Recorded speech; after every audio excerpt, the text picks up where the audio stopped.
Cool. Thanks, Zoom. Zoom is helpful. The audio prompts are helpful. Sometimes, yeah.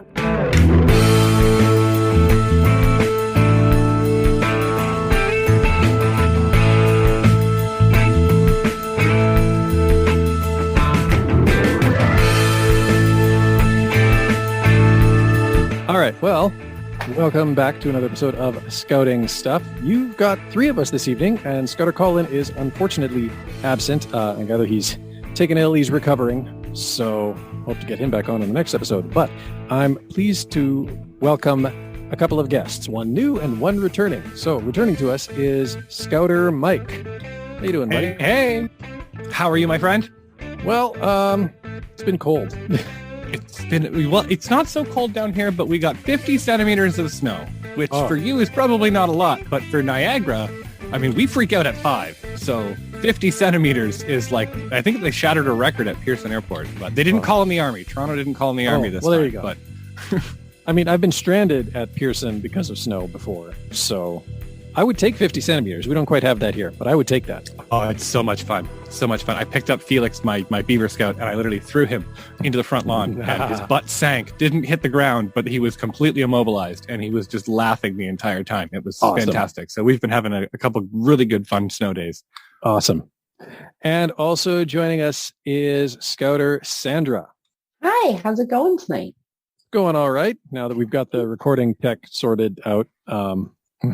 Anyway. Trust me, you're talking to somebody who understands tech issues in the middle of a presentation. Yeah. So I guess we'll just give you the floor for a minute or so just to introduce yourself, because I think by now anybody who's listened to a few Scouting Stuff episodes has a good idea who Scouter Mike is, but we've never had you on. So tell us a little bit about yourself. All right. Well, my name is Sandra, and I am part of the program support team. So my positioning with the team is as a volunteer program support scouter.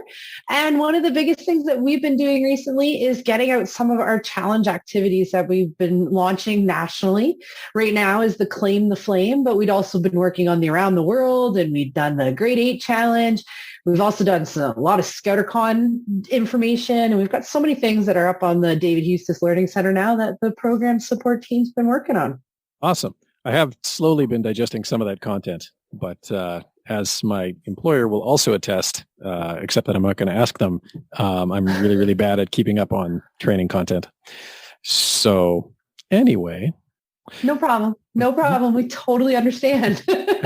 You did mention the thing, though, that I invited the two of you on to talk about, which is, of course, Claim the Flame. So, and you mentioned like the other two, and I know we talked about the Grade 8 Challenge. I can't remember if we talked about the other one on the podcast, but since about the middle of the pandemic craziness, Scouts Canada has been publishing these periodic timed challenges that come with, sort of a nice bundle of activities and meeting prompts and ideas and learning opportunities too, for groups to pick up and run with. And of course, there's been badges and all of that stuff that go along with that. And so the latest round is Claim the Flame, the Scout Door Winter Games. Dad humor in scouting nice? Is just, it's golden. And so with the half hour roughly that we have, I just wanted to, basically have you two come on and tell us about Claim the Flame, because I'm curious. I'm sure there's a few other groups that are curious. I know it starts January 31st, although there is already content related to it that's available online. But what's this one about? What's the aim? What's the goal? How does it play out? Well, the Scout Door Winter Games are going to be all about our winter outdoor adventure skills. So each week, the youth have the opportunity to choose their own adventure with a choice of 2 different tracks that they can take. They can either, week 1, for example, that we're doing scouter sessions on week 1 right now. And we're talking a little bit about what can the youth do outside? What kind of sports can they get up to? So our junior sections, this week 1, is all about learning maybe a new winter sport, a new way to play a sport in the wintertime, or play a summer sport in the winter. Instead of playing an actual winter sport, how can we adapt a summer sport into a winter sport? And then one of the things that we've done with this challenge too is we've really noticed that our junior sections and our senior sections have the same things that they need to cover, of course, because we all need to learn the same things with our outdoor adventure skills. But the way that we approach that can be very different. So, for example, in week one, our senior sections have a couple different options as well. They can also learn a new way to move around. So they can learn a new winter sport, whether that be, snowshoeing or downhill skiing or snowboarding or whatever sparks their interest. Or they could start off building themselves some kind of a sled to compete in a mini Klondike Derby. So there's a couple different options there, but the biggest point with the Claim to Flame is to really work on our outdoor adventure skills, winter skills. We are finding that overall, across the board, we're not really doing exceptionally well with our winter outdoor adventure skills. Sometimes we find that's, many different reasons for that. Some places don't even have what we would consider winter in some places, right? Definitely what you're seeing in Vancouver, for example, isn't exactly the same as what Mike was just talking about seeing down in Niagara Falls, right? Yeah. So winter is different everywhere. So that's the greatest thing about this challenge is it allows you to adapt to where you are in Canada and how you winter in Canada. And maybe even learn some things about how other people winter in Canada and how it differs from what you do.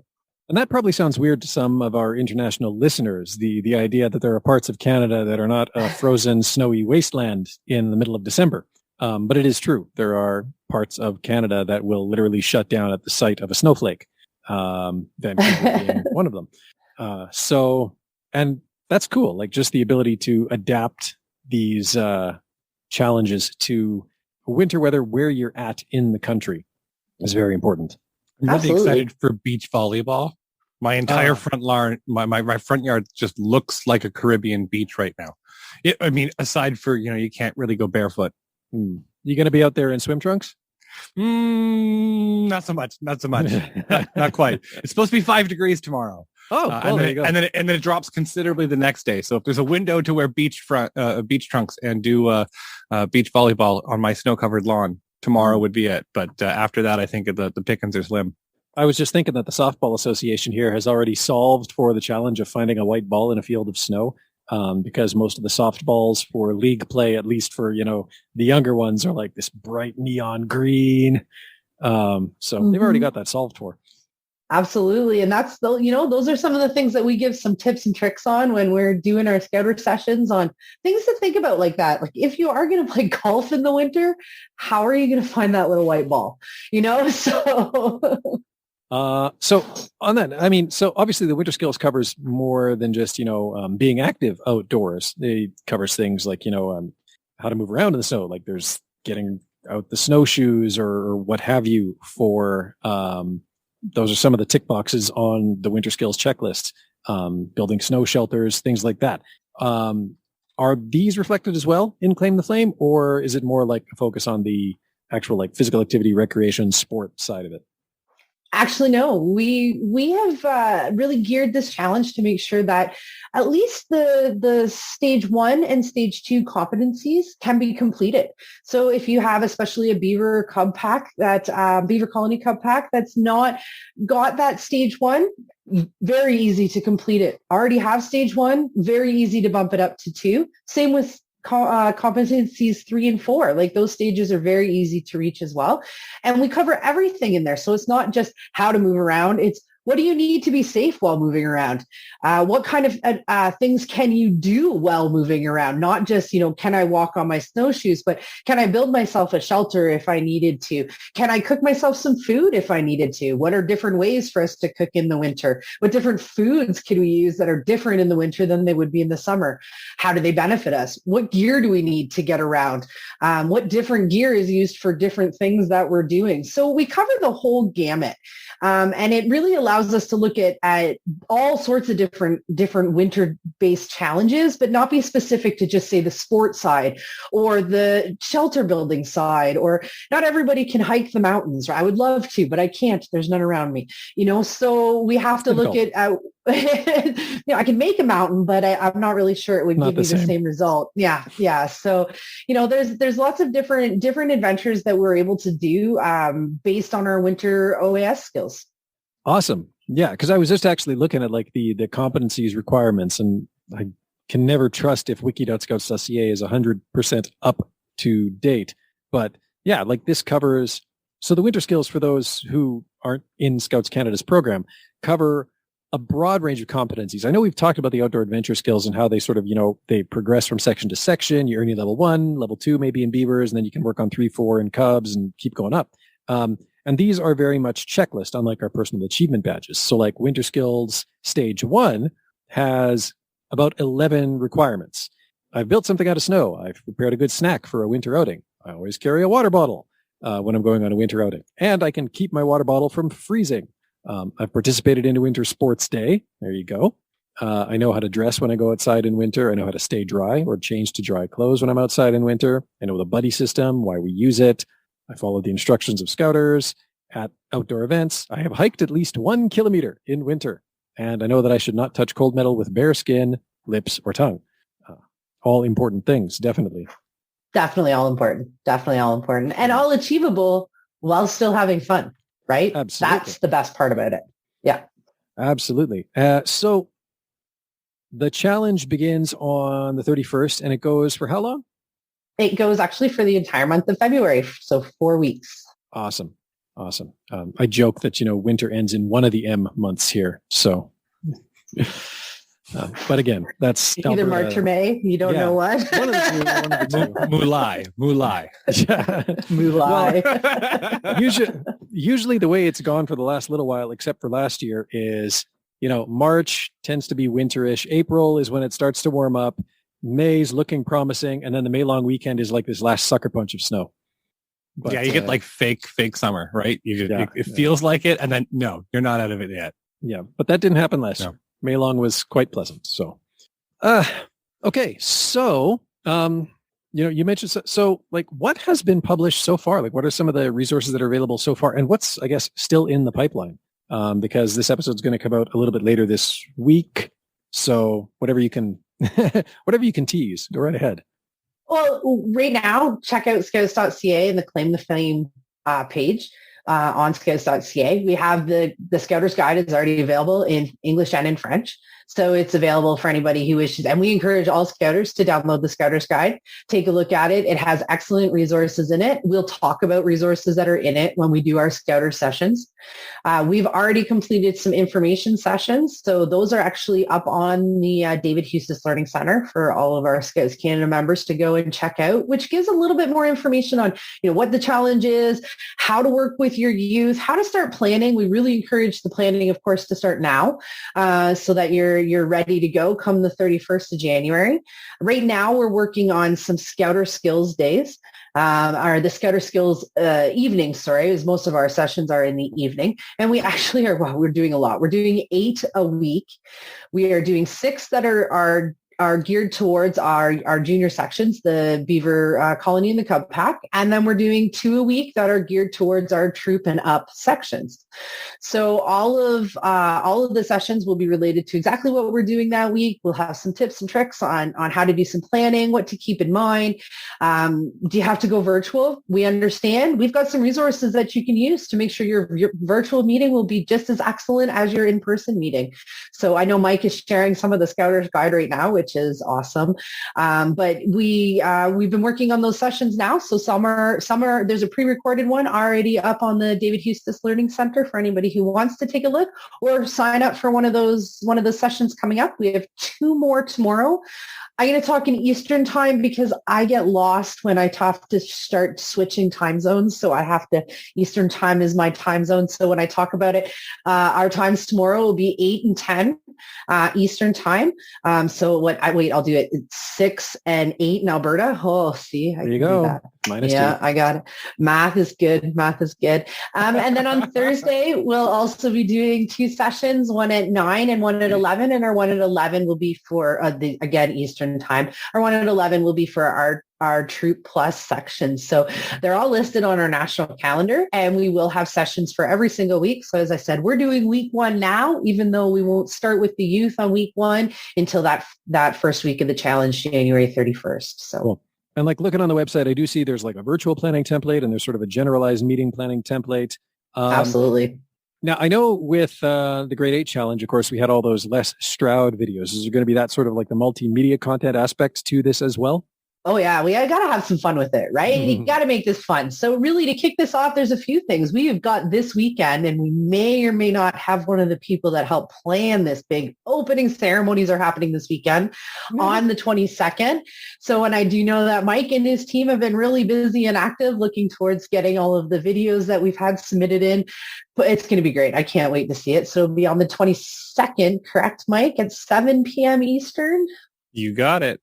Awesome. So that's one way that we're going to kick it off. And then, every single Monday, we will be releasing a video. The video will just talk about, some of the special things happening that week. Kind of going to be, I think, a little bit along the lines of, maybe we've got some commentators, some Olympic commentators are having a conversation. Let's think of that for our videos, right? Where we're not releasing what the event is because your youth should have had the opportunity to already choose their adventure that they wanted to do for that week. But they're going to get, some things to get them excited about it and get that energy level up about completing and claiming the flame in our Scout or Winter Games. Yeah, I think that was kind of one of the big takeaways from some of the other challenges, right? Where the adventure was launched on Monday, right? And everyone was kind of scrambling on that Monday to figure out what the best kind of thing to do is, right? Which was fun. Don't get me wrong. It was really fun to have that surprise. And then, all together as a country and as youth from coast to coast, we were working together to figure out and challenge ourselves, every week over week. But with Claim the Flame, it's kind of completely different, right? I mean, there's no surprises here. Nothing's going to happen in February or January 31st onwards. That's going to be a surprise. Everything is literally walked out, sometimes in painstaking detail in the Scouter's Guide. And so, the youth can really take it on, whether that was pre-Christmas. It's still not too late, right? I mean, we still have a couple, 2 weeks at least, or just under 2 weeks until the Claim the Flame launches. So there's lots of time. And I know, various parts of the country right now are in different states of, lockdown or restriction or whatnot. But really planning your Claim the Flame adventure or your week one adventure is something that would be perfect in a Zoom meeting, because it is a little bit of talking. It's a little bit of, figuring some stuff out. And it works really, really well to kind of pivot to virtual right now, with the hopes, at least in Ontario, we're certainly hoping here, locally that, we don't have as many restrictions come the challenge day. But I mean, if we do, well, we'll pivot. We're resilient. We can do that. I don't even know what stage we're on right now, but I mean, I know we're meeting outdoors, which may end up with tomorrow's skating being canceled because I think the feels like temperature forecasted is minus 29. Ooh, that's cold. It's not as bad as it was like over Christmas when we were hitting the minus 42, but I saw those temperatures. I was shivering. I mean, mind you, I was on my couch. I wasn't wearing socks. I had a coffee beside me. So, I wasn't really shivering, but Facebook made me cringe a little. So. No, that's good. And you're right. Like planning meetings especially adapt well to the virtual format because it's mostly discussion anyways. And, if people need to jot things down, that's fine. But it's good that there will be the ability to. So will there be, I'm assuming then, some way for groups to upload their adventures to Scouts Canada? Absolutely. It'll be on that Claim the Flame page, just like we've done with previous challenge. There will be a leaderboard, of course, and you're going to hear it. But, we know Battlefields is going to be up on the top of that leaderboard. You know that, right? So we'll have the leaderboard. We'll have the ability to submit right there on the page, just as we did for previous challenges. We're going to have the opportunity for people to take a look at what's been submitted by other groups and place some votes on which groups do they think had the most awesome challenge that week or what the things that they got up to that were the best that everybody has a chance to vote on. So there'll also be a winner each week. And not everybody wants to share on social media, but we definitely do encourage it. So with, proper media release permissions from parents and guardians, we encourage everybody to share on their social media. Let other sections in your group see what you're up to and hashtag Claim the Flame or tag at Scouts Canada, and we could possibly share those pictures that you're sharing out there on some of our social media posts as well, and on the various different Scouts Canada related information that we can share out. Nice. I think the really the really cool thing in that as well is that submitting is super fun, right? Because you get to share all of your great adventures with, other youth, and of course, when youth share adventures, their friends are also seeing that they're the cool stuff that they're doing in scouting, and parents and whatnot, right? So like, how organic is that, right? I mean, you're having fun in scouts, share the fun. And so, a lot of that is going into our kind of member recruitment and our growth as an organization. But it's also really fun to share because there's actually 2 versions of the badge. And so we have the Claim the Flame badge. There's a red version of this badge. And it's not a composite crest like we've kind of done with a couple of the others. We've got kind of one badge. It's kind of a brilliant red badge. There's a couple different, colors of the flame. But there is a limited run of a reverse crest. So it's kind of like a ghost crest. But I mean, it's not a white flame. It's a blue flame. And so there's 300 of these crests that we've produced. And so sharing a lot of your content using, the hashtags and whatnot so that we can kind of track it. We can also kind of take a look and see who's doing the best. And then you could win a blue reverse Claim the Flame badge, which would be, and like 300 across the country, right? So, I mean, it's very rare. And so that's going to be kind of a good incentive to kind of, put your stuff online and kind of share it around. And, the more creative you get with the challenges and, the more kind of you rise to the occasion to some of these weeks, that it's going to be really cool to see. Yeah, that is awesome. Red and blue, good colors for fire. And even those the sections that maybe aren't able to share their pictures online, not everybody is a social media savvy group, which is fine. We will also be choosing each week one group that does not submit pictures that is eligible. That'll be a random draw that'll be eligible to win those crests as well. Because I mean, those crests are a really great memento. The biggest thing that we're focusing on this adventure is to make sure that we are looking at our outdoor adventure skills and that those outdoor adventure skill badges are being awarded to our youth upon completion of this challenge. So to make sure that we've gone through and we're able to check off all of those boxes and our youth are able to do everything that we talked about in that competency level and make sure that those stages are all done and they can get that badge too. So it's really important to keep that in mind. I love the crests. They're fun to go on the campfire blanket, but those OAS badges, those are really the things our youth are earning. And those go on the uniform. Those go on the uniform. Those go on the uniform. A couple quick notes just to tag up on some of the previous content that the podcast here has put out. Actually, one of the last episodes we did, I think 2 episodes ago, we did a whole thing about getting your group online. So if you are looking for like some thoughts and tips and pointers on if your group doesn't currently have any kind of online presence and you want to quickly build one so as to better take part in this challenge, rewind 2 episodes and you'll find 2 numbered episodes. Skip the Scouting 5 stuff. It's called Get Your Group Online. Look for that one. It's got a whole bunch of thoughts and tips on what you can do to build a quick online presence for your scout group. And on that note, photo releases are a big challenge. I think half my Cubs don't have one, for example. So that makes doing group shots really, really challenging. But on the other hand, it also means that, if you're doing shelter building, right? For example, you got 50 centimeters of snow on your front yard. So you march all the kids outside and you build a massive Quincy or something like that. You can still take a photo of the Quincy. You don't have to have any human beings in the shot. You can just show the results of whatever your scouts got up to and put that online. And then, hashtag tag Scouts Canada and call it good. So you can get very creative with what you do submit. This is just sort of a generalized encouragement to groups that may have that hesitancy. Just, remember, you don't have to have the kids in the shot. You can just show us what they did. Absolutely. We really want to see their accomplishments.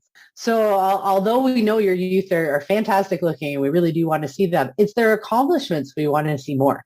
So we want to hear about what they got up to and what they've done and how much fun they've had and what things went good, what things didn't go good. I mean, part of our review is to always look at the good and the bad, right? So what can we learn from what we've done? And we really want to see the accomplishments. Brilliant. Okay, well, this is going to be a bit of an abbreviated episode. I do have to apologize. Mike, you look like you want to just jump in quick with some thought there. You're muted, buddy. As we're talking about the different submitting and youth submitting stuff on social media, we've also had a pretty good campaign going to submit for the National Torch Relay. And so coming up on Saturday, we've got the opening ceremony event. So it'll be live on YouTube. And Sandra mentioned before, it's 7 p.m. Eastern. So, I mean, depending east, west, math appropriate. But we're going to be live. Newfoundland. There you go. We're going to be, so we're going live on YouTube. There is a link. So if you go to the Scouts Canada YouTube page, you could find it if you're in a surfing browsing mood. Otherwise, we've been pretty deliberate with Claim the Flame and kind of put everything on the homepage. So everything is on the scouts.ca Claim the Flame page, whether that is the Scouter's Guide, whether that is the calendar to the info sessions, whether that's the submissions for the opening ceremonies. We've actually got a really cool thing. I don't know if one of these days we should get you Scouter Dave Franklin to come up on. Sandra's laughing because he's kind of a bit of a local hero in kind of Southern Ontario. He's the council commissioner for Tri-Shores. I love Dave. I absolutely love Dave. He's he's very easy to spot in a crowd because he rises literally about a foot above everybody else.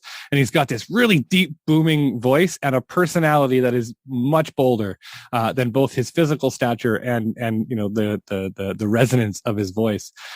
Just an absolute fantastic scouter. But when he's not scouting, which is rare, he's also a chef with Cisco Systems Cisco Systems. The other Cisco. The food Cisco. Yeah. And kind of he does his job is just to make food awesome and share awesomeness with as many people as he possibly can. And so he's a fantastic chef. And we were able to snag a few minutes of his time to make hot cocoa from scratch in his backyard over the campfire. And he provided us with the recipe. And so we have it up. I just got it today in my inbox. And so it's going up on the Claim the Flame site as well. So you can download it ahead of time and make hot chocolate not hot chocolate. Dave would have my head. Hot cocoa from scratch, with the recipe. So we've been trying very deliberately that web page or that landing page kind of has everything that you could possibly want or need to kind of go to the Claim the Flame challenge. So really great place to go for things. And then the opening ceremony on Saturday, we've got we've had youth. Unfortunately, we've got 2 days to put the whole thing together now that everyone's submitted all their stuff. So please, if you're listening to the Scouting Stuff You Should Know podcast and you really want to do a torch relay, I'm sorry, please don't give it to me now. I've already pulled my hair out a few times over, so I can't accept it anymore. But we got about 100 submissions across the country to kind of slot together. So we're going to try and go maybe east to west with some time variables, but we're going to try to pass a flame from the east coast of Canada all the way to the west coast of Canada and kind of hit as many scout groups as possible along the way. And there might be a few special guests that we throw in, and it's always a good show when we go live on YouTube. And even if you're not in the official torch relay, you can still throw up some fire pictures with your group on social media. Absolutely. All right. Well, my daughter's scout group, and I'm invited to this too, is actually meeting with a troop of California Scouts virtually this evening. So I have to. Cowabunga, dude. Yeah. So I'm going to have to leave soon and go to that. But it is tradition on the podcast. If there are any shout-outs, and, I'll ask you both to echo these to me via Facebook Messenger so that I have names and roles straight. But if there's anybody you want to shout out, now is the time. Go. We'll let Sandra go first if she's got anybody she wants to credit, thank. I would gone above and beyond for. Yeah, Sandra, go for it. I am so lucky that I get to work with a really great national team. Program support team is a national team. So the team that I'm working with right now is across Canada, which is great. And it includes our program support managers as well as other volunteers. And I have a couple volunteers that are working their bums off for me. Right. And we have Ginger, and Ginger is in Alberta. She is a scouter in Calgary. And then I've also got, Ginger's doing awesome. She has done a lot of the design, does most of the design for our awesome presentations that we do for our scouter skills sessions. And then I've got Carrie, who is a fantastic presenter, and she's up in Northern Ontario. And her safety talks are fantastic, really make safety interesting and important to youth. because as we know, safety is important for us. And we've got Laura. This is her first time doing any of our any of our Scouter skills sessions. So she's having a great time too, really getting her feet wet and learning what it is about Scouter development side of things too. Awesome. And I think I'll go very quick for my shout outs because I think I've done a shout out for the virtual campfire as that team kind of did it. Tim Fountain, phenomenal guy, West Coast strong, or not really a coast because he's, you guys are far away from a coast, but Tim Fountain is just phenomenal and pivotal to all the times we go live. Ruben D'Souza in Toronto, that's an amazing graphic designer, artist that does some awesome stuff for us. And Joe Vautour as well on our social media side. But I'm going to do something a little bit different because there are some names that we don't really say very often, and I think it's really important in this context because the Claim the Flame, especially on our opening ceremonies, there's been some staff members for Scouts Canada that has done some phenomenal stuff.